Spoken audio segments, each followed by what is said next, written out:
একটা কথা বলতে যাচ্ছি, সেটা হচ্ছে ভূমিকম্প।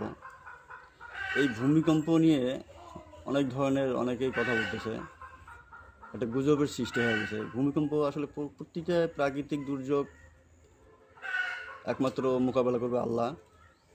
উনি সব কিছুর মালিক। উনি আমাদেরকে হেফাজত করতে পারেন এবং ধ্বংসও করতে পারেন। এই কতগুলো ফেসবুকের মধ্যে কতগুলো দেখা যাচ্ছে যে বিল্ডিং ধসে পড়তেছে, ধুলার মতো উড়ে যাচ্ছে। এই যে মানে কাল্পনিক কতগুলো বিষয়বস্তুকে নিয়ে মানুষকে হেয় করা, এমনও তো ওখানে কিছু হতে পারে যে সবারই কিছু না কিছু ছেলে মেয়ে বিভিন্ন কোম্পানিতে কাজ করতেছে, বাড়িতে হয়তো বা শুধুমাত্র বাবা মা আছে। এই যে গুজবগুলো আপনারা সৃষ্টি করতেছেন বা তৈরি করতেছেন, তো এতে দেখা যাচ্ছে যে বাবা মা অনেকটা হেয় প্রতিপন্ন হয়ে যাচ্ছে। এখানে এমনও কিছু কিছু বিষয় দেখা যাচ্ছে যে কিছু কিছু লোকের হার্টের সমস্যা, এমনও তারা তো হার্ট এই সমস্ত বিষয়গুলো বা স্মৃতিগুলো ফোনে দেখে এমনকি তারা স্ট্রোকের সম্মুখীন হতে পারে।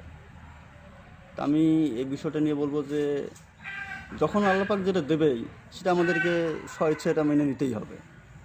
সুতরাং এ ধরনের অহেতুক কোনো গুজব হঠাৎ করে তৈরি না করে আমরা সবাই আল্লাহকে স্মরণ করি। আল্লাহ যেটা ভালো মনে করবেন আমরা ওটাই হাসি মুখে মেনে নেব ইনশাআল্লাহ।